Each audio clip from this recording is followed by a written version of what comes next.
जिस माँ ने 9 महीने तुमको पेट में रखा है, जिस बाप ने उंगली पकड़ के चलना सिखाया है, जिस माँ ने अपने खून जिगर को दूध की शक्ल में तुझको पिलाया है, जिस बाप ने तेरे आराम की खातिर अपने आराम को कुर्बान किया है, उस माँ के साथ, उस बाप के साथ हमेशा अच्छा सलूक करना, उनको तकलीफ न देना।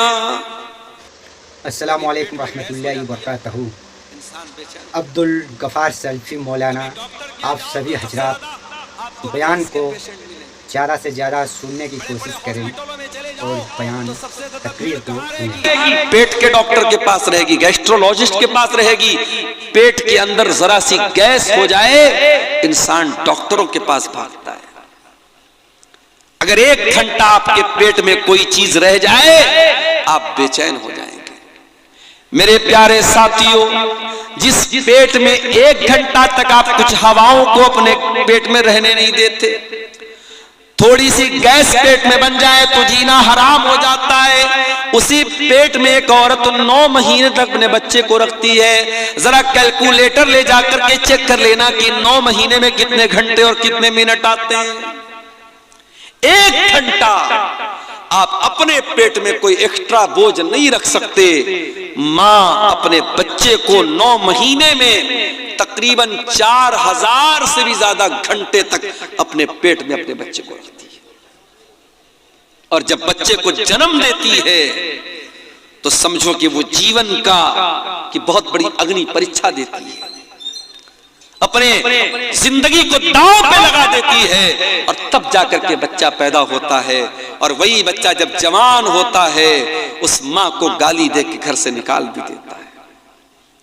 वही बच्चा जब जवान होता है, उसी बाप के साथ बदतमीजी करता है, बाप को बुरा भला कहता है। और ऐसे भी बदनसीब बेटों को मैंने देखा है जिन्होंने अपने बाप के ऊपर हाथ तक उठाया है। याद रखो मेरे प्यारे साथियों, इस दुनिया में अल्लाह ने अगर हम पर एहसान किया है, हमें पैदा किया है, तो हमें पैदा करने का सबब और जरिया अल्लाह ताला ने हमारे माता पिता को बनाया है, हमारे माँ बाप को बनाया है। माँ के मरने के बाद माँ की तरफ से मदरसे में चंदा देने वालों, माँ की तरफ से मदरसे में बिल्डिंग बनवाने वालों, माँ की तरफ से इलाके में ट्यूबवेल लगवाने वालों, तुम्हारी मां को तुम्हारे उसके मरने के बाद तुम्हारी नेकियों की जरूरत नहीं है। मां की जिंदगी में मां को तुम्हारी जरूरत है। बाप की जिंदगी में बाप को तुम्हारी जरूरत है। बाप जिंदा था, बिस्तर पे बैठ करके खांसता था, तूने 10 रुपए की दवा तक उसको न दी। मां बिस्तर पे तड़पती थी तो बीवी के साथ आराम से लेटा रहता था, तुझे मां की कभी कोई चिंता न हुई। तू अपने बच्चों के साथ बैठ करके अच्छे खाने खाता था। तेरी माँ बेचारी कई दिन तक भूखी रह जाती थी। और आज माँ के मरने के बाद तू लाखों करोड़ों दान और खैरात में लुटा रहा है। बंद कर दे ये नौटंकी और बंद कर दे ये ड्रामेबाजी। तेरी माँ को तेरी इस ड्रामेबाजी की कोई जरूरत नहीं है, ना अल्लाह को कोई जरूरत है।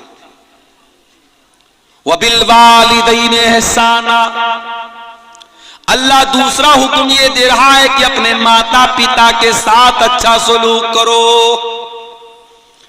अय अल्लाह, मेरी मां 70 साल की हो गई है, बिस्तर पे पाखाना कर देती है। अय अल्लाह, मेरे लिए बड़ी तकलीफ का मौका आ गया, बड़ी आजमाइश का मौका आ गया, मैं क्या करूं? घर में कोई देखभाल करने वाला नहीं है। बूढ़ी मां बिस्तर पर पेशाब व पाखाना कर रही है। अल्लाह, मैं क्या करूं? अल्लाह कह रहा है, इम्मा यबलुगन्ना इंदकल किबरा अहदुहुमा औ किलाहुमा फला तकुल लहुमा उफ्फिन। ऐ इंसान, ये तो तेरी खुशनसीबी है, ये तो तेरी खुशकिस्मती है कि तुझे बूढ़े माँ बाप मिले हैं। जाओ जरा उन बच्चों से पूछो जिनकी मां जल्दी उनको छोड़ के चली गई। उनकी शादी के पहले मां चली गई, अब शादी होती है तो वो बेचारा तरसता है कि काश मेरी मां भी होती। बाप के प्यार से अच्छी कोई दौलत क्या है। माँ के आंचल से भला बढ़ के कोई नेमत क्या है। उनको राजी जो किया है तभी राजी है खुदा। अपने माँ बाप का तू दिल न दुखा, दिल न दुखा। उनकी ममता ने बहरहाल संभाला तुझको। किस कदर प्यार से माँ बाप ने पाला तुझको। रहमते मौला के है बाद उन्हीं का साया। अपने माँ बाप का तू दिल न दुखा, दिल न दुखा। जब भी देखा तो तुझे प्यार से देखा माँ ने। खून दिल दूध की सूरत में पिलाया माँ ने।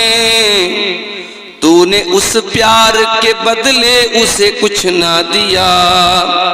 तूने उस प्यार के बदले उसे कुछ न दिया। अपने माँ बाप का तू दिल न दुखा, दिल न दुखा। हर मुसीबत से बचाया ये करम है कि नहीं। बोलना तुझको सिखाया ये करम है कि नहीं। कैसे पाला तुझे माँ बाप ने क्या तुझको पता। अपने माँ बाप का तू दिल न दुखा, दिल न दुखा। तुझको इंसान बनाया तुझे तालीम भी दी। कभी देखी ही नहीं उनकी मोहब्बत में कमी। क्या दिया तूने मगर उनकी मोहब्बत का सिला। क्या दिया तूने मगर उनकी मोहब्बत का सिला। अपने माँ बाप का तू दिल न दुखा, दिल न दुखा। उनकी चाहत की बदौलत है कहानी तेरी। उनकी कुर्बानी का सदका है जवानी तेरी। अपनी आवाज को नादान तू पत्थर न बना। अपनी आवाज को नादान तू पत्थर न बना। अपने माँ बाप का तू दिल न दुखा, दिल न दुखा। देख कर तेरी जवानी को ये मसरूर हुए। जो किए फैसले तूने उन्हें मंजूर हुए। तेरी हर बात पे माँ बाप ने लब्बैक कहा। तेरी हर बात पे माँ बाप ने लब्बैक कहा। अपने माँ बाप का तू दिल न दुखा, दिल न दुखा। बूढ़े माँ बाप को घर से जो निकाला तूने। कर लिया अपने मुक़द्दर को भी काला तूने। बाज आवर न तुझे रब्बी नहीं बख्शेगा। बाज आवर न तुझे रब्बी नहीं बख्शेगा। अपने माँ बाप का तू दिल न दुखा, दिल न दुखा। जिसने की तुझसे वफा उसको सताने वाले। कल तेरे नाम पे थूकेंगे जमाने वाले। तुझसे नाराज नबी है तो खुदा भी है खफा।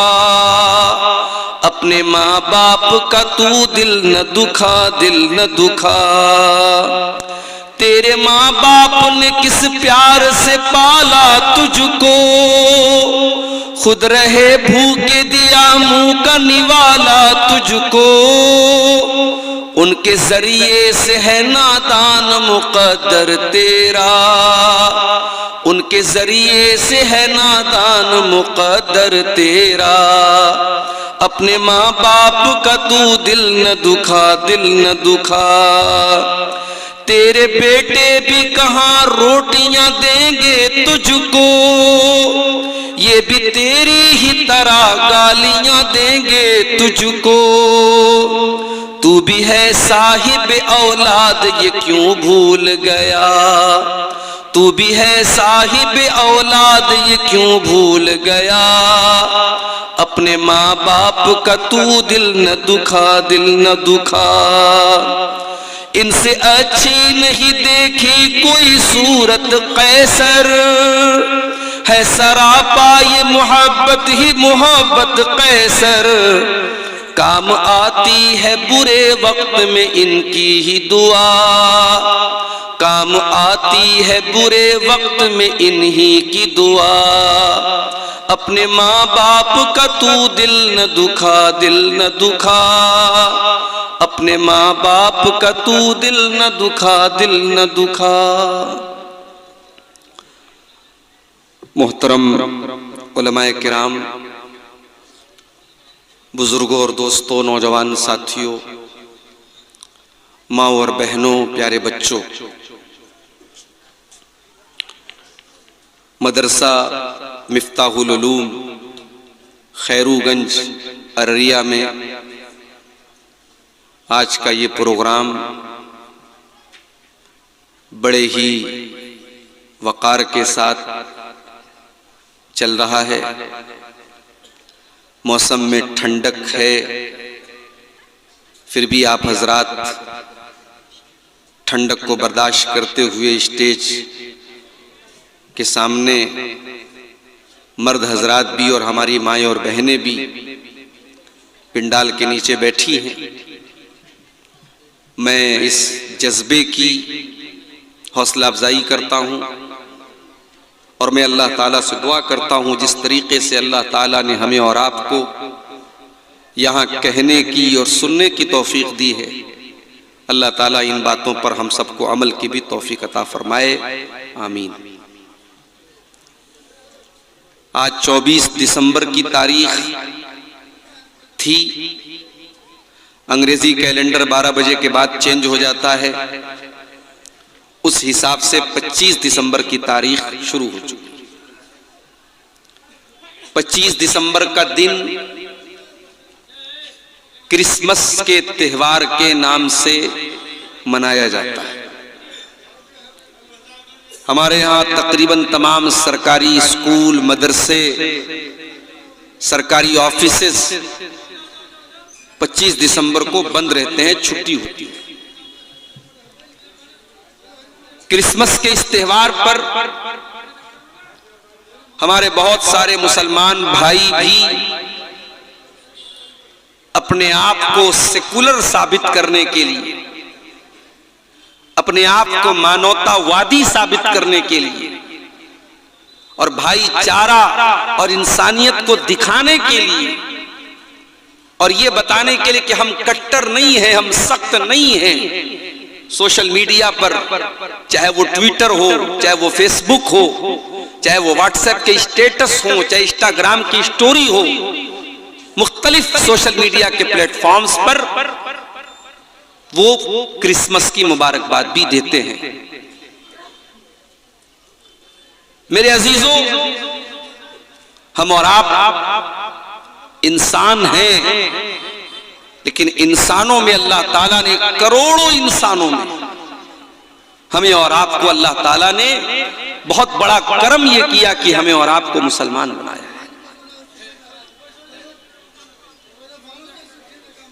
हम मुसलमान हैं और हमारा इस्लाम हमको ये बताता है कि अल्लाह एक है, न तो वो किसी का बेटा है न उसका कोई बेटा है। कुरान करीम की सबसे छोटी सूरतों में से एक सूरत है सूरह इखलास, जो हमारे बच्चे बच्चे को याद है, और जिस सूरत के बारे में अल्लाह के नबी ने फरमाया कि ये सूरत करीमा 1/3 कुरान के बराबर है, 1/3 कुरान के बराबर है। बाज़ उलमा कहते हैं कि 1/3 कुरान का मतलब ये है कि अगर कुरान को हम सब्जेक्ट के एतबार से, टॉपिक के एतबार से अगर कुरान को बांटेंगे तो कुरान का 1/3 तौहीद है और सूरह इखलास के अंदर सिर्फ और सिर्फ तौहीद बयान की। कुल हुवल्लाहु अहद अल्लाहुस समद लम यलिद वलम यूलद वलम यकुल लहू कुफुवन अहद। चंद आयतों में अल्लाह ताला ने पूरी तौहीद का खुलासा बयान कर दिया। कुल हु अल्लाहु अहद, नबी आप ऐलान कर दीजिए, बता दीजिए, कह दीजिए कि अल्लाह एक है, अल्लाह एक है, अल्लाह अकेला है। सारी कायनात को, सारी दुनिया को अकेला वो चला रहा है। कोई उसका साजी नहीं है, कोई उसका शरीक नहीं है, कोई उसका पार्टनर नहीं है। कुल हु अल्लाहु अहद, अल्लाह एक है। अल्लाहु समद, और वो अल्लाह बेनियाज है, समद है, सबको उसकी जरूरत है, उसको किसी की जरूरत नहीं है। सब उसके मोहताज है, वो किसी का मोहताज नहीं है। दुनिया में जितने झूठे माबूद हैं, जितने माबूदाने बातिला हैं, या जिनको इंसानों ने माबूद बनाया है, आप देखें वो खाना भी खाते हैं, वो पानी भी पीते हैं, वो पेशाब और पाखाना की भी उनको जरूरत पेश आती है। लेकिन अल्लाह तबारक व तआला इन तमाम चीजों से पाक है। उसे ना खाने की जरूरत है, ना पानी की जरूरत है। सारी दुनिया को चलाने के बावजूद उसको ना आराम की कोई जरूरत है, ना नींद आती है, ना सोता है वो। आयतल कुर्सी में हम यही बात कहते हैं, अल्लाहु ला इलाहा इल्ला हुवल हय्युल क़य्यूम। अल्लाह के सिवा कोई माबूद नहीं है, वो जिंदा है, हमेशा से है और हमेशा रहेगा। अल क़य्यूम, सारी कायनात को कायम रखने वाला, सारी कायनात को चलाने वाला है, समस्त ब्रह्मांड को चलाने वाला है। ला ताखुज़ुहु सिनतुन वला नौम, न तो उसको नींद आती है, न ऊँघ आती है। हमारे ड्राइवर साहब आए हैं पटना से, बड़े आराम से वो 400-450 किलोमीटर गाड़ी चला के आते हैं। और फिर ऐसा भी हुआ है कि हम पटना से अररिया आए, किशनगंज आए, और रात ही में फिर निकलना भी है। लेकिन अल्लाह ताला ने, ड्राइवर है, उसको इतनी ताकत दी है, इतना स्टेमिना दिया है, वो बेचारा गाड़ी चला के आता है, फिर वापस भी जाता है। हालांकि लोग बताते हैं कि ड्राइवर के बगल में जो इंसान बैठता है, ड्राइवर की सीट के पास वाली सीट पर जो बैठता है, उसको कभी सोना नहीं चाहिए। मगर हमारे उस ड्राइवर ने कहा कि नहीं शेख आप सोइए, हमें कोई टेंशन नहीं, हम गाड़ी, कोई गाना भी नहीं सुनते हैं, कोई म्यूजिक भी नहीं, खामोशी से अपनी गाड़ी चला रहे हैं। अब मैं अगर रात भर का जगह हूं और तकरीर के बाद तो वैसे भी बॉडी थक जाती है, तो मैं उनके बगल में कभी बैठा बैठा मैं सो जाता हूं, मुझे नींद आने लगती है, या नींद नहीं आती तो कम से कम ऊँघ आने लगती है। इंसान को ऊँघ आने लगती है, यानी वो नींद का एक खुमार चढ़ने लगता है। इंसान की पहचान यही है मेरे प्यारे साथियों, इंसान जब थक जाता है तो सोने लगता है, उसे आराम की जरूरत है, उसे नींद की जरूरत है। या अगर नींद नहीं भी ले रहा है, बहुत मजबूत है, लेकिन अगर कई रातों का जगा होगा तो ऑटोमेटिक उसकी आंखों में नींद आने लगेगी, ऊँघ आने लगेगी, बदन भारी होने लगेगा। अल्लाह तबारक व तआला को न नींद आती है, न ऊँघ आती है, न वो सोता है, न उसे ऊँघ आती है, न नींद का खुमार आता है। अल्लाह ताला नींद और आराम से भी पाक है मेरे प्यारे साथी। कुल हुवल्लाहु अहद, अल्लाह एक है। अल्लाहु समद, अल्लाह बेनियाज है, उसको किसी की हाजत नहीं, किसी की जरूरत नहीं है। कोई तहज्जुद पढ़ने वाला ये न समझे अल्लाह मेरे तहज्जुद का मोहताज है। कोई अल्लाह की राह में चंदा देने वाला, ज़कात देने वाला, दान देने वाला, खैरात देने वाला ये न समझे अल्लाह को मेरे माल की जरूरत है। नहीं, अल्लाह को तेरे माल की जरूरत नहीं है। अरे तू क्या, तेरी औकात क्या? तुझे तो माल देने वाला भी अल्लाह है, तुझे इस लायक बनाने वाला भी अल्लाह है कि तू दान दे रहा है। अल्लाह चाहता तुझे दान लेने वाला बना देता, ये तो तू अल्लाह का शुक्रिया अदा करके उसने तुझको देने के लायक बनाया। ये बात भी याद रखिए, सारी दुनिया के लोग मिल करके अगर अल्लाह ताला की इबादत करें, नमाजी बन जाएं, तहज्जुद गुजार बन जाएं, अल्लाह की शान में कोई इजाफा होने वाला, उसकी इज्जत में कोई बढ़ोतरी होने वाली नहीं है। वो पहले भी इज्जत वाला था, हम नमाज पढ़े तब भी इज्जत वाला है, हम नमाज न पढ़े तब भी वो इज्जत वाला है। ये तो हमारी बदनसीबी है। अब्दुल गफ्फार साहब से हम मोहब्बत करते हैं, उनको व्हाट्सएप पर मैंने मैसेज किया, मौलाना मुझे आपसे एक जरूरी बात करना है। मेरा नंबर भी उनके मोबाइल पर सेफ है, व्हाट्सएप पर नोटिफिकेशन आ गया, उनके सामने मैसेज आया मेरा। एक दिन गुजरा, 2 दिन गुजरा, मैं फिर मैसेज मैंने किया कि आप क्यों मेरे मैसेज का जवाब नहीं दे रहे हैं। उन्होंने बार बार मेरे मैसेज को देखा और इग्नोर किया। अब सोचिए, अगर आपकी दोस्ती है अब्दुल गफ्फार साहब से और आपके साथ अब्दुल गफ्फार साहब ने ऐसा किया तो आपको कैसा लगेगा। हालांकि मैं ये भी बता दूं आपको, मेरा नंबर चूंकि बहुत लोगों के पास है तो बहुत फालतू मैसेजेस भी आते हैं, और फिर बहुत सारे ग्रुपों में भी लोगों ने जोड़ रखा है, ग्रुपों के मैसेज अलग आते हैं। तो कभी ऐसा होता है कि किसी आदमी का मैसेज आया, मैं नहीं देख पाया, ये मुमकिन है। अभी एक प्रोग्राम था मेरा कलियाचक में, और यही पटना से बाई रोड मुझको कलियाचक जाना था। कितना लंबा, आपका अररिया तो पटना से 400 किलोमीटर है, लेकिन कलियाचक कटिहार होते हुए जाना था, वो और ज्यादा था, 500 के ऊपर 550 किलोमीटर था। अब वहां जिस आदमी ने मुझसे जलसे की तारीख ली थी, वो फोन कर रहा है, वो मैसेज कर रहा है, फिर किसी और का फोन आ रहा है, कहां पहुंचे मौलाना साहब, फिर तीसरे का फोन आ रहा है, कहां पहुंचे मौलाना साहब, फिर मैसेज आ रहा है व्हाट्सएप पर, कहां पहुंचे आप, लोकेशन भेजिए, लोकेशन भेजिए। कभी कभी तो दिमाग खराब हो जाता है मेरे भाई। कितने लोगों को जवाब दिया जाए, कितने लोगों को बताया जाए कि मैं कहां पहुंचा। कलियाचक में प्रोग्राम था और एक नौजवान ने मुझे मैसेज किया कि मुझे अपना लाइव लोकेशन भेजिए। मैंने समझा होगा कोई जलसा कमेटी का आदमी, मैंने भेज दिया। बाद में पता चला कि उसने सारे लोगों को मैसेज दिखाया। उसने कहा कि देखिए अब्दुल गफ्फार साहब तो अभी कटिहार में हैं और रात के 11 बजने 10 साढ़े 10 बजा था। उसने कहा कि कटिहार से उनको कलियाचक आने में भी 3-4 घंटा लगेगा, मौलाना नहीं आ पाएंगे, जलसा खत्म हो जाएगा। आधी से ज्यादा पब्लिक चली गई। एक गलत मैसेज और एक गलत पैगाम देने की वजह से आधी से ज्यादा पब्लिक उस प्रोग्राम की चली गई। ऐसा भी होता है मेरे भाई। हम ये नहीं सोचते हैं कि मुकर्रिर अगर आ रहा है तो जाहिर है कि वो ये तो जानबूझ करके देर तो नहीं करेगा। मैं पटना से, आप यकीन करें, जब भी आपके इलाके में आता हूं, हमारा ड्राइवर माशाल्लाह इतना अलर्ट ड्राइवर है, रास्ते में कभी चाय पीना या गुटखा खाना या कोई नशा भी वो नहीं करता, ना मैं कहीं रुकता हूं चाय पीने के लिए। कभी ऐसा भी हुआ है कि मैं पटना से भूखा प्यासा चला हूं और जलसे में पहुंचा हूं तो वहां फौरन ये कहा गया कि नहीं मौलाना आप स्टेज पर आइए, मुझे खाना तक नसीब नहीं हुआ है, भूखा प्यासा डायरेक्ट आने के बाद मुझे बैठना पड़ा है कुर्सी के ऊपर। तो मुकर्रिर आपके लिए जान देने की बात कर रहा है, आपके लिए कुर्बानी देने की बात कर रहा है, और आप फौरन निशाना उसके ऊपर तैयार कर लेते हैं मेरे भाई। अभी कटिहार में एक जगह प्रोग्राम था मेरा, मैं नहीं पहुंच पाया, मदरसे से इजाजत नहीं मिली, छुट्टी नहीं मिली, और फिर उसी कटिहार के इलाके में दूसरी जगह प्रोग्राम मेरा रखा गया जो छुट्टी के दिन रखा गया।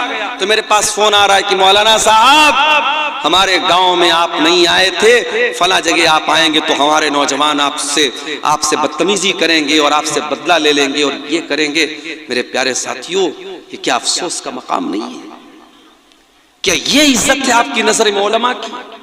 ये आप जिन मुकर्रिरीन से के साथ आप सेल्फी लेते हैं, जिन मुकर्रिरीन के साथ आप जो है मोहब्बत का दावा करते हैं, जरा सा 19-20 हो जाए तो आप उनको मारने की धमकी देंगे, उनको जलील करने की बात करेंगे।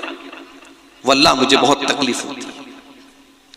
मैं कभी कभी सोच में पड़ जाता हूं कि हमारे अंदर उलमा की मोहब्बत का जो हम दावा करते हैं वो वाकई में है या फिर हम सिर्फ दावा ही दावा करते हैं। मेरे प्यारे साथी, हमें और आपको हमेशा, चाहे वो मुकर्रिरीन का मामला हो, चाहे वो जलसा कमेटी का मामला हो, भाई किसी के साथ कभी भी कोई इमरजेंसी हो सकती है, मैं जब भी पटना से आपके अररिया में, किशनगंज में, कटिहार में आया हूं, यकीन करें हर बार रास्ते में कोई ना कोई एक्सीडेंट मुझे नजर आया है।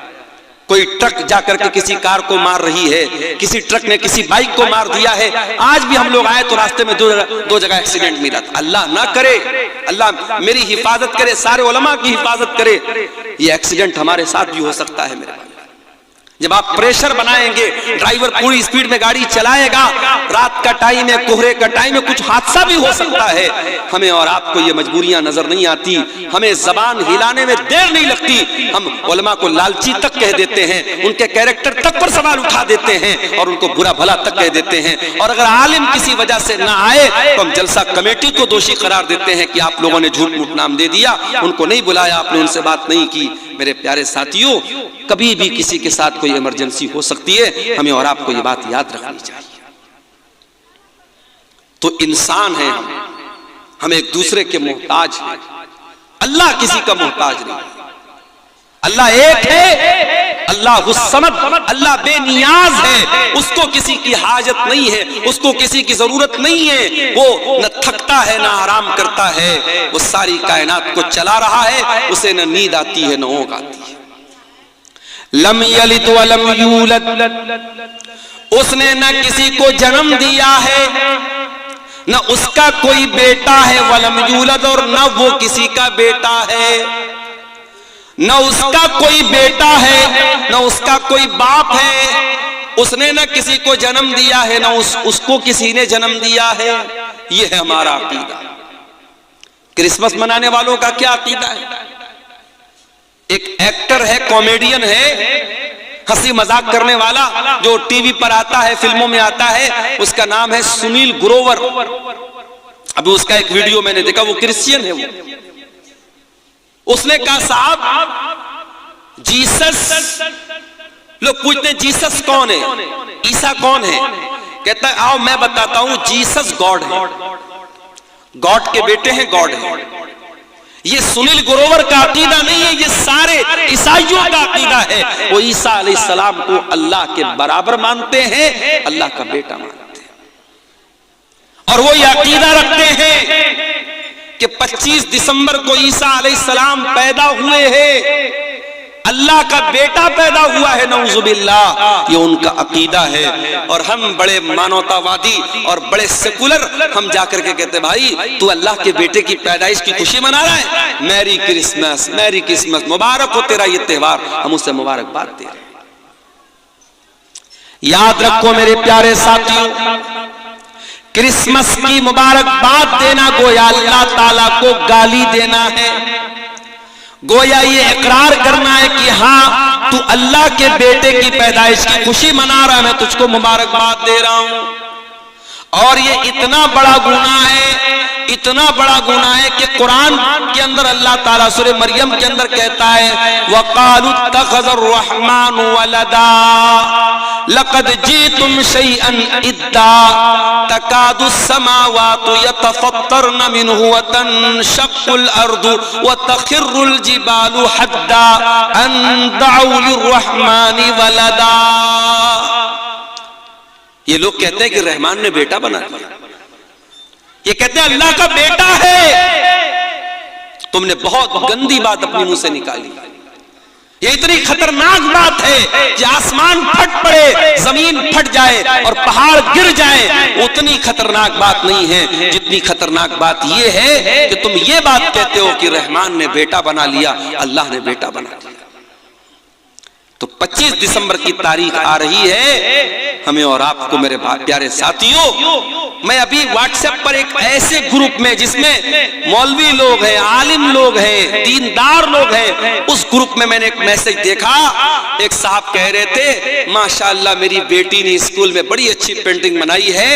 और उन साहब की बेटी ने जो पेंटिंग बनाई थी, पेंटिंग में सेंटा क्लॉज की फोटो बनी थी, जो क्रिसमस के मौके पर आके बच्चों को मिठाई बांटते हैं, टॉफी बांटते हैं, उनकी फोटो बनी थी। और नीचे लिखा हुआ था मैरी क्रिसमस। ये मुसलमान की लड़की जो स्कूल में पढ़ रही है, उसने ये पेंटिंग बनाई है। और उसका नमाजी बाप और उसका दीनदार बाप उस पेंटिंग को व्हाट्सएप पर डाल रहा है और दुनिया को बता रहा है कि मेरी बेटी ने बहुत अच्छी पेंटिंग बनाई। मेरे प्यारे साथियों, कहीं ऐसा न हो कि आपके बच्चे स्कूल में पढ़ते हुए इसी क्रिसमस के त्योहार को कबूल कर लें, इस अकीदे को कबूल कर लें, और कल जब जवान हो जाएं तो इसी अकीदे पर जवान हो जाए कि हाँ, ईसा अलैहिस्सलाम अल्लाह के बेटे हैं। अपने बच्चों को मेरे प्यारे साथियों, इसीलिए मैं कहता हूं, अगर 4 पैसे अल्लाह ने आपको दिए हैं और आप अपने बच्चों को कॉन्वेंट स्कूलों में पढ़ाते हैं, इंग्लिश मीडियम स्कूलों में पढ़ाते, ठीक है, मैं मना नहीं करता।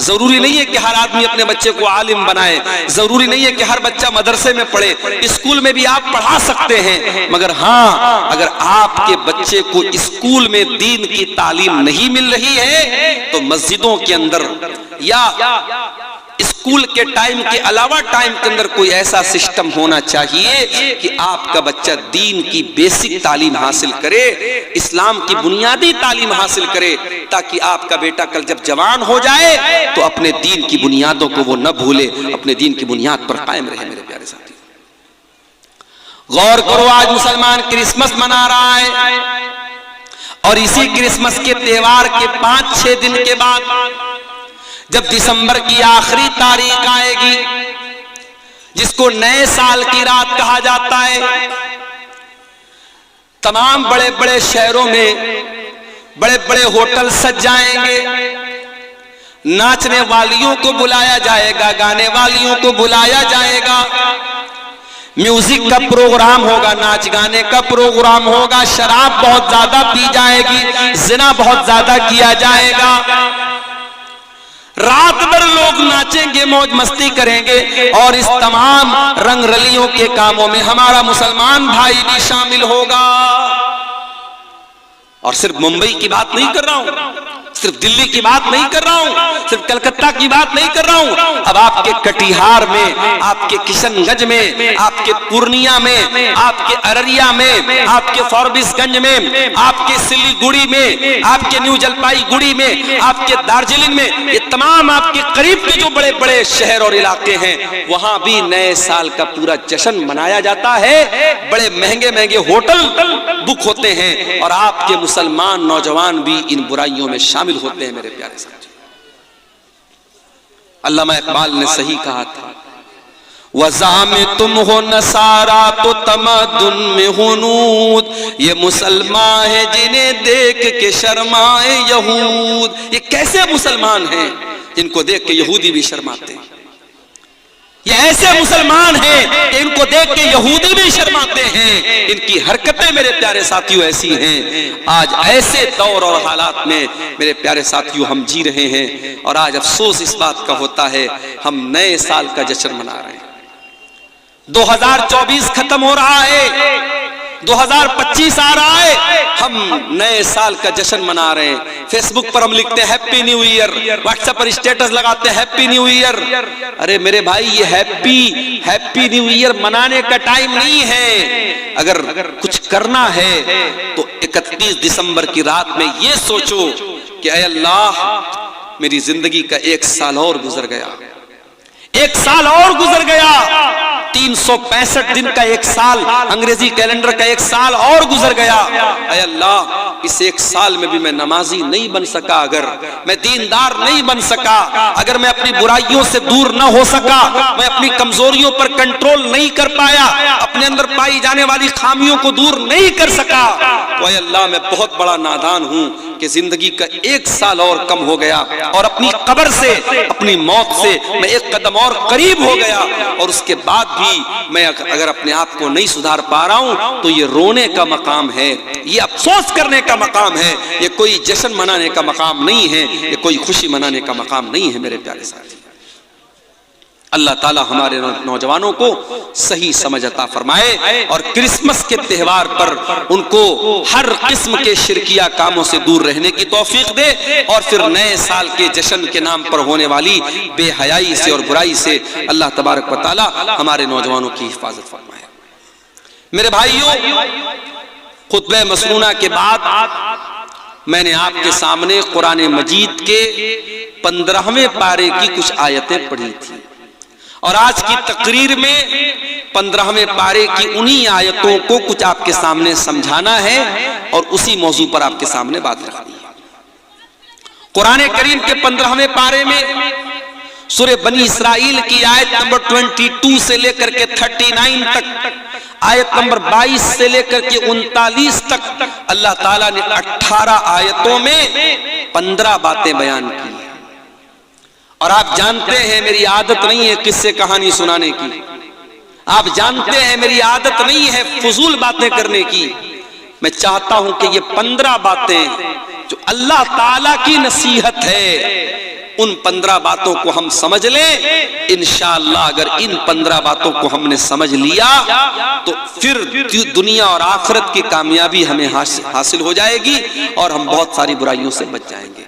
अगर हम सिर्फ इन 15 बातों पर अमल कर लें, अल्लाह ताला इन 15 बातों पर हम सबको अमल करने की तौफीक अता फरमाए। कुरान का 15वां पारा सूरह बनी इस्राइल आयत नंबर 22 से लेकर के 39 तक एक एक आयत में पढ़ता चला जाऊंगा और उसका मतलब बयान करके आगे बढ़ता चला जाऊंगा।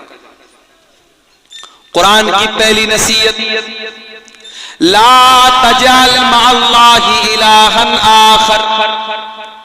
ऐ इंसान, अल्लाह के साथ तू किसी और को माबूद न बना, अल्लाह के साथ तू किसी और को मुश्किल कुशा न बना, अल्लाह के अलावा किसी और के आगे तू हाथ न फैला।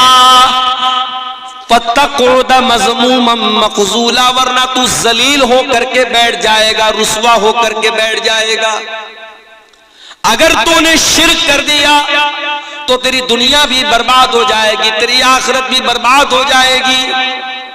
दुनिया में हो सकता है तू शादी के बाद कई साल तक औलाद की नेमत से महरूम था, बार बार तू अल्लाह से दुआएं कर रहा था और अल्लाह तेरी दुआ कबूल नहीं कर रहा था। तू मायूस हो गया और तूने जाकर के किसी कब्र के पास, किसी मजार के पास, किसी पत्थर के बुत के पास, किसी पेड़ के पास जाकर के हाथ जोड़ दिया और उससे जाकर के तूने औलाद मांग ली। अब जाहिर है औलाद तो देने वाला अल्लाह ही है, मगर आपको जब कब्र के पास जाने के बाद औलाद मिलेगी तब आपका ईमान बर्बाद हो जाएगा और आपको ये लगेगा कि बाबा की ताकत से मुझे औलाद मिली है, इनके पास मैं आया था तब मुझे औलाद मिली है। अल्लाह तबारक व तआला तेरे ईमान को आजमाने के लिए जब तू किसी शिर्क के अड्डे पर जाएगा और वहां तेरी दिल की मुराद पूरी हो जाएगी तो तुझको ऐसा लगेगा कि यहां आने से मेरी मुराद पूरी हुई है। हालांकि अल्लाह ताला तेरे ईमान को आजमा रहा है कि तू तौहीद पर कायम रहता है या शिर्क के ऊपर चला जाता है। मेरे प्यारे साथियों, आज कितने मुसलमान हैं जो तौहीद के रास्ते से हट करके शिर्क के रास्ते के ऊपर चल रहे हैं। मुझे याद है 2009 में, आज से तकरीबन 15 साल पहले, मैं नागपुर एक मदरसे में पढ़ा रहा था। नागपुर के एक मदरसे में पढ़ाने के लिए, महाराष्ट्र के अंदर एक जगह है नागपुर, वहां पढ़ाने के लिए मैं गया था। तकरीबन 2 महीना वहां मैंने पढ़ाया था। उस 2 महीने के पीरियड में मैंने सुना वहां पे नागपुर में कि कोई एक बाबा है जिनका नाम है गंदा बाबा। बाबा का नाम क्या है? गंदा बाबा। और जिंदा इंसान था वो, और वो बहुत बड़े कीचड़ के बीच में रहता था, गंदगी के बीच में रहता था, और मर्द और औरतें उसके पास जाते थे और उसके सामने जाकर के अपनी मुसीबतें रखते थे, अपनी हाजतें रखते थे। और वो गंदा बाबा, वो गंदगी, वो कीचड़ और वो नापाकी उठा करके जिस औरत को मार देता था, जिस मर्द को मार देता था, वो ये अकीदा रखता था कि बाबा ने मेरी मुराद सुन ली, अब मेरी मुराद पूरी हो जाएगी। और ये काम करने वाला कौन था? मुसलमान था। बाबा के बारे में तो नहीं पता कि वो मुसलमान था कि नहीं था, मगर बाबा के पास जाने वालों में अक्सर लोग कौन थे? मुसलमान थे। मेरे भाई, ये मुसलमान का हाल है। जितने शिर्क के अड्डे वहां पर मुसलमान आपको खड़ा हुआ मिल जाएगा। कितनी मुसलमान औरतें आपको कब्रों पर सजदा करते हुए मिल जाएंगी। कितनी मुसलमान औरतें पत्थर के बुत के आगे आपको हाथ जोड़ने वाली भी मिल जाएंगी। क्रिसमस का त्योहार मनाने वाला मुसलमान नौजवान भी आपको मिल जाएगा। याद रखो मेरे प्यारे साथियों, दुनिया के अंदर दौलत तो बहुत सारी दौलत है, मगर सबसे बड़ी दौलत अगर कोई है तो ईमान की दौलत है। सबसे बड़ी अगर कोई दौलत है तो तौहीद की दौलत है। दुनिया की सारी दौलत कमा करके क्या करेंगे हम अगर हमारे पास ईमान की दौलत नहीं होगी, हमारे पास तौहीद की दौलत नहीं होगी।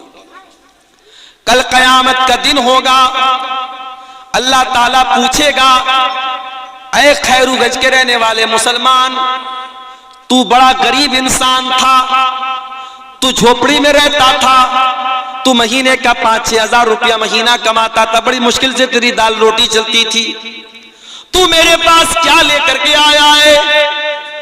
वो खैरूगंज का एक कमजोर सा गरीब सा मुसलमान अल्लाह की बारगाह में कहेगा, अल्लाह मैं कुछ नहीं लेके आया हूं, मेरे पास धन नहीं है, दौलत नहीं है, खजाना नहीं है, बिल्डिंग नहीं है, मैं करोड़ों का मालिक नहीं हूं, लेकिन अल्लाह मैं तौहीद लेकर के आया हूं। तेरी तौहीद से कभी समझौता न किया, तेरे दर को छोड़ के किसी और के दर के आगे सर न झुकाया। अय अल्लाह मांगा तो तुझसे मांगा, अय अल्लाह दुआ की तो तुझसे की, अय अल्लाह भरोसा किया तो तेरे ऊपर किया। अय अल्लाह मैं तौहीद लेकर के आया हूं, मैं ईमान लेकर के आया हूं।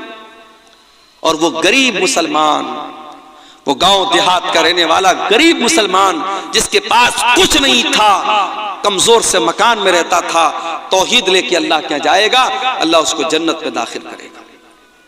और वहीं वो आदमी जो मुंबई के और दिल्ली के और कलकत्ता के बड़े करोड़ों और अरबों के महल में रहता था, वो इंसान अल्लाह के पास आएगा और कहेगा, अय अल्लाह मैं बहुत पैसे वाला हूं, बहुत दौलत है मेरे पास, बहुत बड़ा बंगला है मेरा। अल्लाह पूछेगा, तेरे पास ईमान है क्या? तेरे पास तौहीद है क्या? तू क्या एक अल्लाह को मानता था? क्या तू एक अल्लाह पर ईमान रखता था? वो कहेगा, नहीं है अल्लाह, मैं तो मुसलमान भी अपने आप को कहता था, मेरे नाम के आगे खान भी लगता था, लोग बड़े फक्र से भाईजान करते थे, और गणेश जी का त्योहार आता था तो मैं गणेश जी की भी पूजा करता था, मैं दिवाली भी मनाता था, मैं होली भी मनाता था, अय अल्लाह मैं नमाज भी पढ़ता था और बुत के आगे भी सजदा करता था, मैं सेकुलर मुसलमान था, मैं तौहीद का मतलब नहीं जानता था, मैं तो इंसानियत के नाम पे सबको सही कहता था। वो इंसान जो दुनिया में सबको सही कहता है और अल्लाह के आगे भी सर झुकाता है और पत्थर के बुत की भी इबादत करता है, याद रखो मेरे प्यारे साथियों, अल्लाह कुरान में कहता है,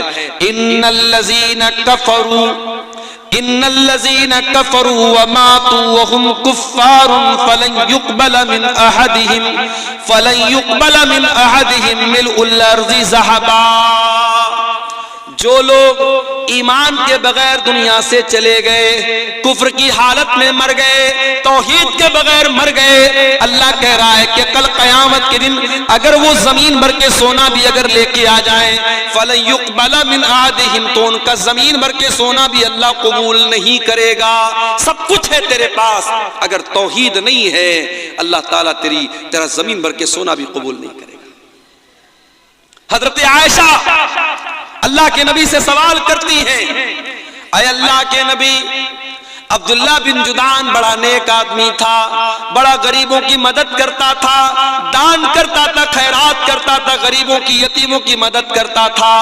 अय अल्लाह के नबी, क्या अब्दुल्ला बिन जुदान जन्नत में जाएगा? क्या उसकी नेकियां उसके काम आएंगी? अल्लाह के नबी ने फरमाया कि नहीं है आयशा, अब्दुल्ला बिन जुदान को उसकी नेकियां काम नहीं देंगी। क्यों? क्योंकि वो अल्लाह की तौहीद पर ईमान नहीं रखता था। अय आयशा, उसने कभी ये न कहा था, रब्बिग़फिरली खतीयती यौमद्दीन, अय अल्लाह तू कयामत के दिन मेरी खताओं को माफ कर देना। ना वो अल्लाह के ऊपर ईमान रखता था, ना कयामत के ऊपर ईमान रखता था। तौहीद की हिफाजत करो मेरे भाई। मैं आज अफसोस के साथ ये बात कहना चाहता हूं कि अब हमारी शेरशाहबादी बिरादरी में, हमारे अहले हदीसों में भी अब बहुत सारे ऐसे काम होने लगे हैं जो तौहीद के खिलाफ।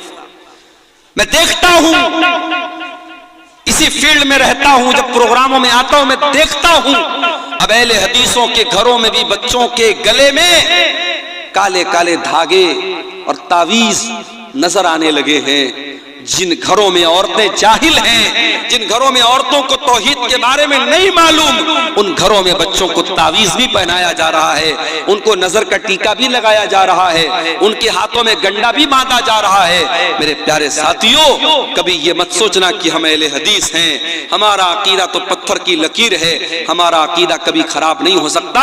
अगर आपने अपने बच्चों और अपनी फैमिली के अकीदे पर ध्यान न दिया तो याद रखो मेरे प्यारे साथियों, हमारे और आपके घर में भी शिर्क आ सकता है। अगर इब्राहीम अलैहिस्सलाम जैसा पैगंबर अल्लाह से दुआ करता है कि ऐ अल्लाह मेरी औलाद को तो शिर्क से बचाना, ऐ अल्लाह वजुनूबनी व बनिया नाबुदल असनाम, मुझे और मेरी औलाद को बुत परस्ती से बचाना, शिर्क से बचाना।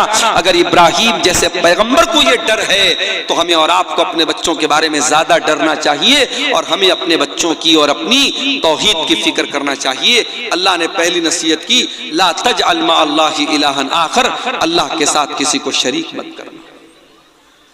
दूसरी नसीहत, व क़ज़ा रब्बुका अल्ला ताबुदू इल्ला इय्याह, तुम्हारे रब का ये हुक्म है कि इबादत करो तो उसी की करो, तौहीद पर कायम रहो। पहला भी हुक्म तौहीद का, दूसरा भी हुक्म तौहीद का। फिर तीसरा हुक्म दिया, व बिल वालिदैन इहसाना, और तीसरा हुक्म यह है कि अपने वालिदैन के साथ, अपने माता पिता के साथ तुम अच्छा सलूक करते रहना। जिस माँ ने 9 महीने तुमको पेट में रखा है, जिस बाप ने उंगली पकड़ के चलना सिखाया है, जिस माँ ने अपने खून जिगर को दूध की शक्ल में तुझको पिलाया है, जिस बाप ने तेरे आराम की खातिर अपने आराम को कुर्बान किया है, उस माँ के साथ, उस बाप के साथ हमेशा अच्छा सलूक करना, उनको तकलीफ न देना। कभी पेट में गैस हो जाती है ना, इंसान बेचैन हो जाता है। कभी डॉक्टर के यहाँ जाओ तो सबसे ज्यादा आपको गैस के पेशेंट मिलेंगे। बड़े बड़े हॉस्पिटलों में चले जाओ तो सबसे ज्यादा भीड़ कहां रहेगी? पेट के डॉक्टर के पास रहेगी, गैस्ट्रोलॉजिस्ट के पास रहेगी। पेट के अंदर जरा सी गैस हो जाए, इंसान डॉक्टरों के पास भागता है। अगर 1 घंटा आपके पेट में कोई चीज रह जाए, आप बेचैन हो जाएंगे। मेरे प्यारे साथियों, जिस पेट में 1 घंटा तक आप कुछ हवाओं को अपने पेट में रहने नहीं देते, थोड़ी सी गैस पेट में बन जाए तो जीना हराम हो जाता है। उसी पेट में एक औरत 9 महीने तक अपने बच्चे को रखती है। जरा कैलकुलेटर ले जाकर के चेक कर लेना कि 9 महीने में कितने घंटे और कितने मिनट आते हैं। 1 घंटा आप अपने पेट में कोई एक्स्ट्रा बोझ नहीं रख सकते। माँ अपने बच्चे को 9 महीने में तकरीबन 4000 से भी ज्यादा घंटे तक अपने पेट में अपने बच्चे को रखती है, और जब बच्चे को जन्म देती है तो समझो कि वो जीवन की बहुत बड़ी अग्नि परीक्षा देती है, अपने जिंदगी को दांव पे लगा देती है, और तब जाकर के बच्चा पैदा होता है। और वही बच्चा जब जवान होता है, उस माँ को गाली दे के घर से निकाल भी देता है। वही बच्चा जब जवान होता है, उसी बाप के साथ बदतमीजी करता है, बाप को बुरा भला कहता है। और ऐसे भी बदनसीब बेटों को मैंने देखा है जिन्होंने अपने बाप के ऊपर हाथ तक उठाया है। याद रखो मेरे प्यारे साथियों, इस दुनिया में अल्लाह ने अगर हम पर एहसान किया है, हमें पैदा किया है, तो हमें पैदा करने का सबब और जरिया अल्लाह ताला ने हमारे माता पिता को बनाया है, हमारे माँ बाप को बनाया है। माँ के मरने के बाद माँ की तरफ से मदरसे में चंदा देने वालों, माँ की तरफ से मदरसे में बिल्डिंग बनवाने वालों, माँ की तरफ से इलाके में ट्यूबवेल लगवाने वालों, तुम्हारी माँ को तुम्हारे उसके मरने के बाद तुम्हारी नेकियों की जरूरत नहीं है। माँ की जिंदगी में माँ को तुम्हारी जरूरत है, बाप की जिंदगी में बाप को तुम्हारी जरूरत है। बाप जिंदा था, बिस्तर पे बैठ करके खांसता था, तूने 10 रुपए की दवा तक उसको न दी। माँ बिस्तर पे तड़पती थी तो बीवी के साथ आराम से लेटा रहता था, तुझे माँ की कभी कोई चिंता न हुई। तू अपने बच्चों के साथ बैठ करके अच्छे खाने खाता था, तेरी माँ बेचारी कई कई दिन तक भूखी रह जाती थी, और आज माँ के मरने के बाद तू लाखों करोड़ों दान और खैरात में लुटा रहा है। बंद कर दे ये नौटंकी और बंद कर दे ये ड्रामेबाजी। तेरी माँ को तेरी इस ड्रामेबाजी की कोई जरूरत नहीं है, ना अल्लाह को कोई जरूरत है। वबिल वालिदैन एहसाना, अल्लाह दूसरा हुक्म ये दे रहा है कि अपने माता पिता के साथ अच्छा सलूक करो। ऐ अल्लाह, मेरी माँ 70 साल की हो गई है, बिस्तर पे पाखाना कर देती है। ऐ अल्लाह, मेरे लिए बड़ी तकलीफ का मौका आ गया, बड़ी आजमाइश का मौका आ गया, मैं क्या करूं? घर में कोई देखभाल करने वाला नहीं है, बूढ़ी माँ बिस्तर पर पेशाब व पाखाना कर रही है, अल्लाह मैं क्या करूं? अल्लाह कह रहा है इम्मा यबलुगन्ना इंदकल किबरा अहदुहुमा औ किलाहुमा फला तकुल लहुमा उफ्फिन। ऐ इंसान, ये तो तेरी खुशनसीबी है, ये तो तेरी खुशकिस्मती है कि तुझे बूढ़े माँ बाप मिले हैं। जाओ जरा उन बच्चों से पूछो जिनकी माँ जल्दी उनको छोड़ के चली गई, उनकी शादी के पहले माँ चली गई, अब शादी होती है तो वो बेचारा तरसता है कि काश मेरी माँ भी होती। उसके बच्चे पैदा होते तो वो तरसता है कि काश मेरी माँ जिंदा होती तो कम से कम मेरे बच्चों को दादी का प्यार मिलता, मेरा बाप जिंदा रहता तो मेरे बच्चों को दादा का प्यार मिलता। जिंदगी के बहुत सारे ऐसे मोड़ आते हैं जब इंसान अपने माँ बाप के मशवरे की जरूरत महसूस करता है। अगर बूढ़े माँ बाप मिले हैं मेरे प्यारे साथियों तो इसको अपने लिए बोझ मत समझो। कुरान कहता है इम्मा यबलुगन्ना इंदकल किबर अहदुहुमा औ किलाहुमा, अगर तुम्हारे माँ बाप में से कोई एक तुमको बुढ़ापे में मिल जाए या दोनों बुढ़ापे में मिल जाए, पहले एक का जिक्र किया बाद में दोनों का किया। अगर एक मिला है, माँ मिली है बाप मर चुका है, या बाप मिला है माँ मर चुकी है, तो जो एक बचा है उसके साथ और स्पेशल उसकी खिदमत करो और ज्यादा उसकी खिदमत करो, क्योंकि जब तक वो दो थे, जब तक बूढ़ा बूढ़ी दोनों जिंदा थे, एक दूसरे का सपोर्ट करते थे, एक दूसरे का सहारा थे, एक दूसरे को हौसला देते थे। अगर बुढ़िया चली गई और बूढ़ा बचा या बूढ़ा चला गया और बूढ़ी बची तो वो और ज्यादा लाचार हो गए, वो और ज्यादा बेबस हो गए, उनका और ज्यादा ख्याल करो। अल्लाह अकबर। एक बचा है तो उसका और ज्यादा ख्याल करो।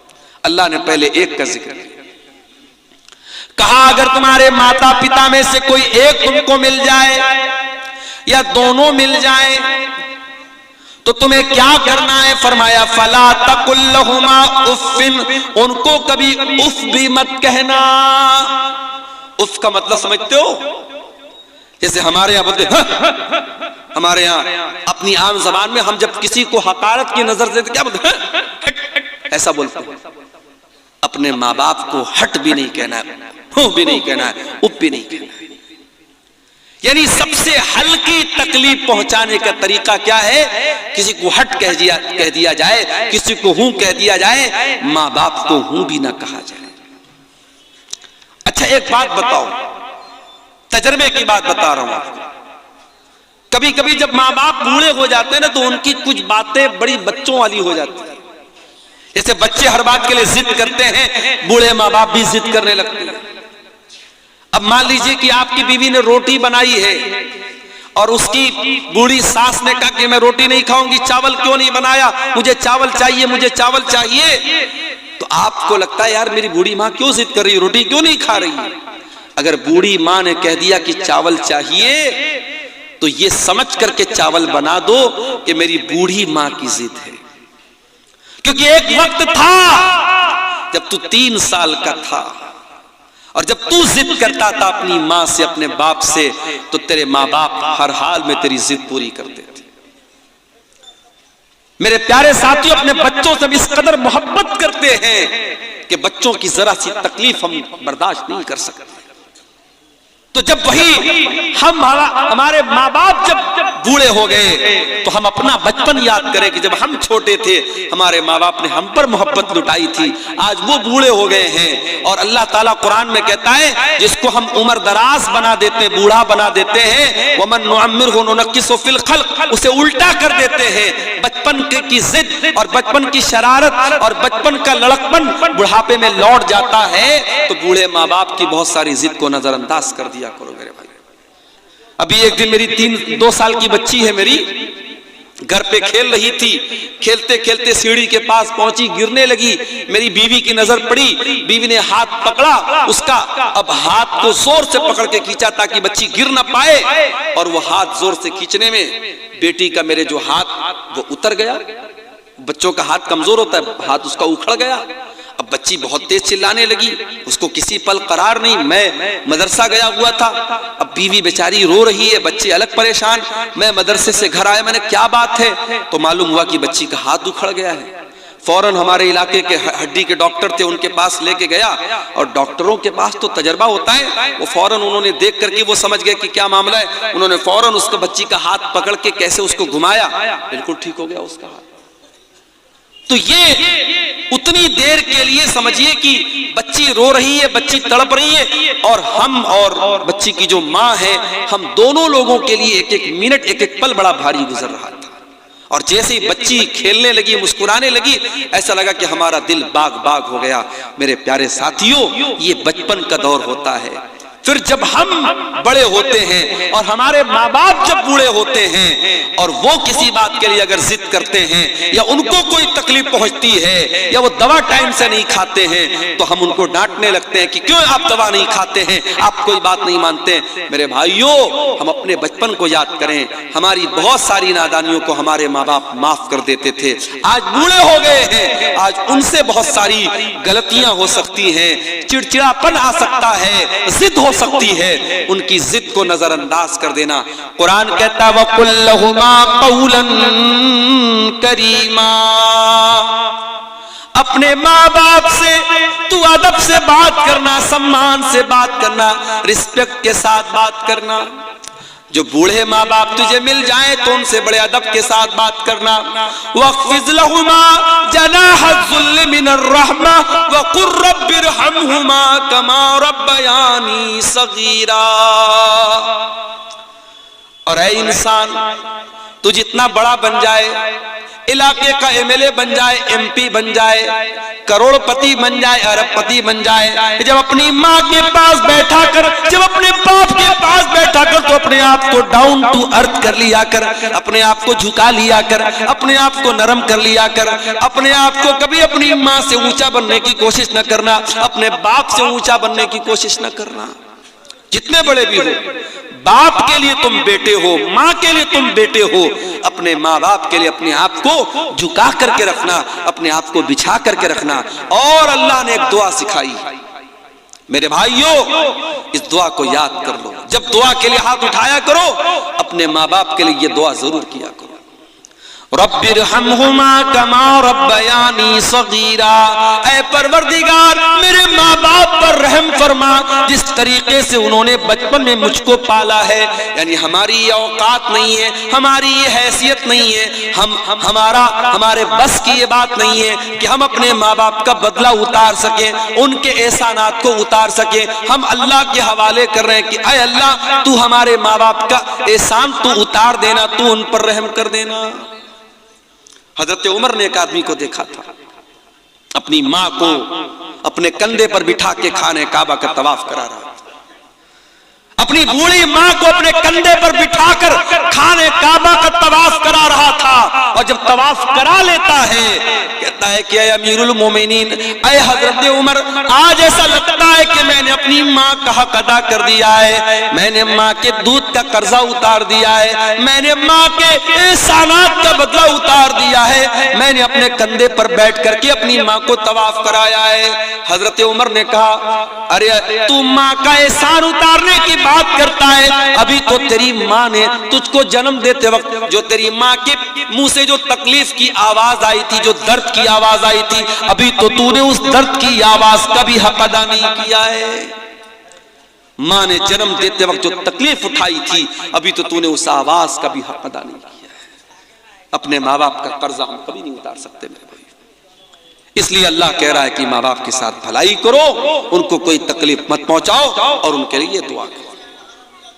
अच्छा, अब यहां पर एक सवाल, मैं अपनी माँ की बड़ी खिदमत करता हूं, मैं अपने बाप की बड़ी सेवा करता हूं, फिर भी मेरी माँ मुझसे खुश नहीं है, फिर भी मेरा बाप मुझसे खुश नहीं है।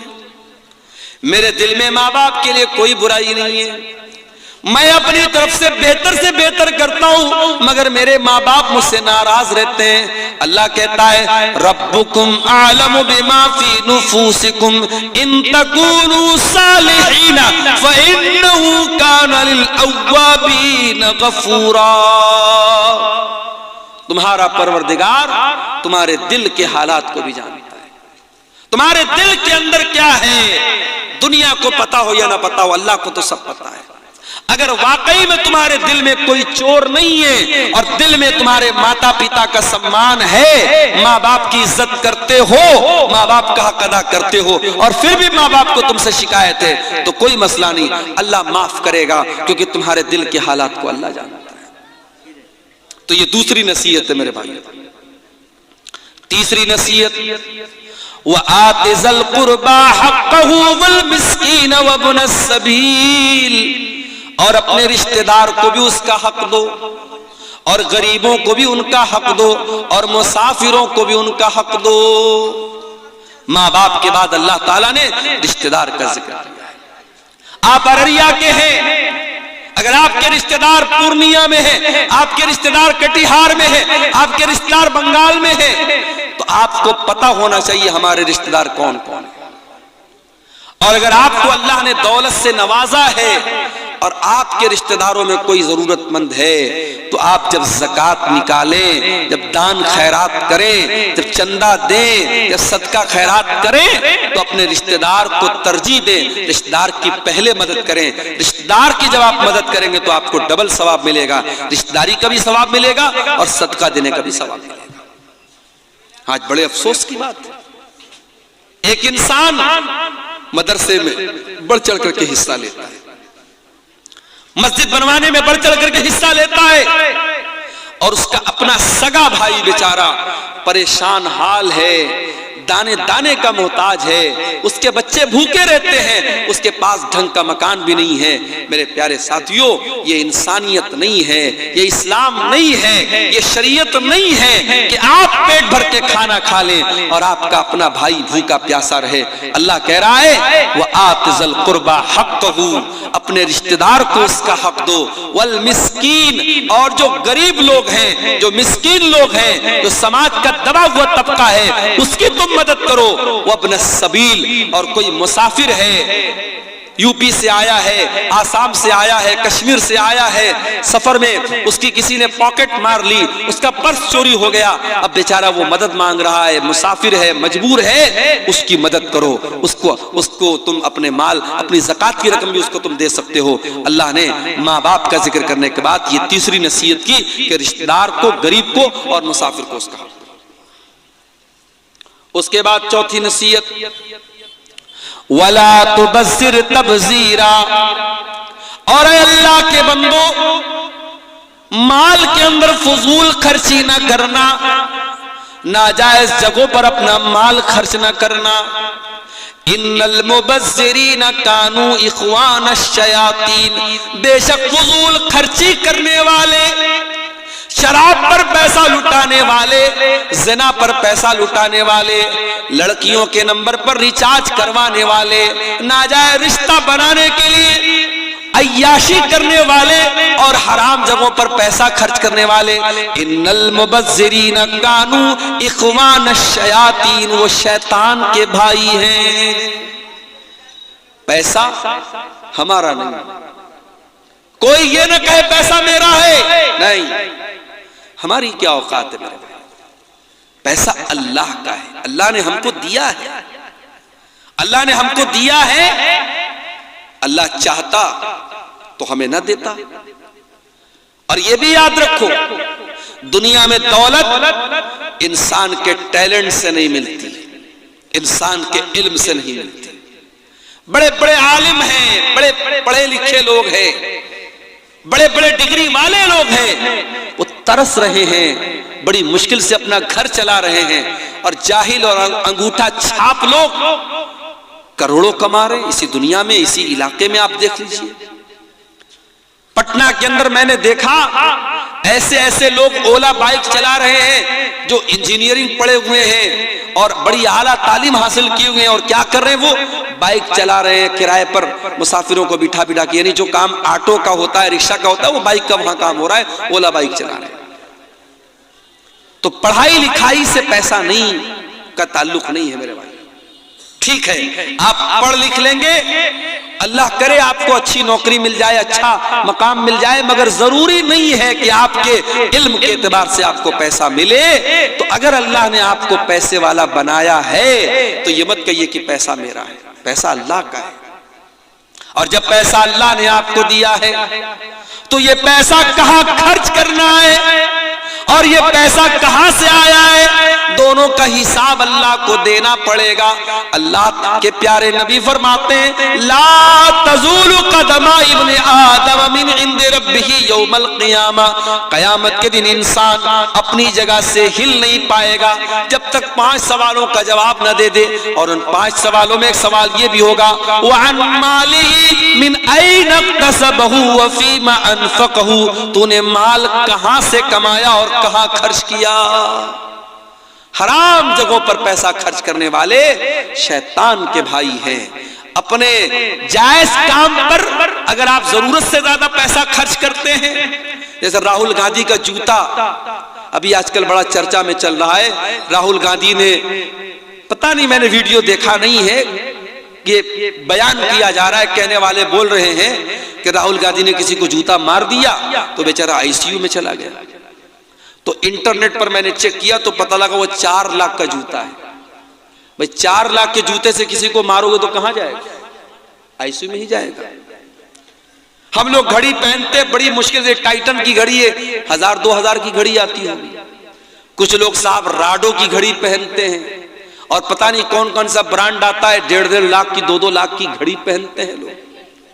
तो घड़ी पहनना तो जायज है, लेकिन इसमें आप हद से ज्यादा पैसा खर्च करेंगे तो ये इसराफ है। जूता पहनते हैं लोग 4-4 लाख का जूता, ये इसराफ है मेरे भाई। किसी बहुत बड़ी बॉलीवुड की हीरोइन की शादी थी, बनारस से उन्होंने अपनी शादी का लहंगा सिलवाया था। बनारस तो जानते हैं आप, साड़ी का गढ़ है और कपड़े का गढ़ है। तो मैं नाम नहीं लूंगा हीरोइन का, वरना आप लोग कहेंगे मौलाना को हीरोइनों का नाम भी आता है। उस हीरोइन के लहंगे का कपड़ा बनारस से तैयार हुआ था, और उस लहंगे में ओरिजिनल गोल्ड जो होता है, सोना, उसकी जरी इस्तेमाल हुई थी, उसका तार इस्तेमाल हुआ था, और कई लाख का वो लहंगा था। और ये आज से मैं 15 साल पहले की बात बता रहा हूं।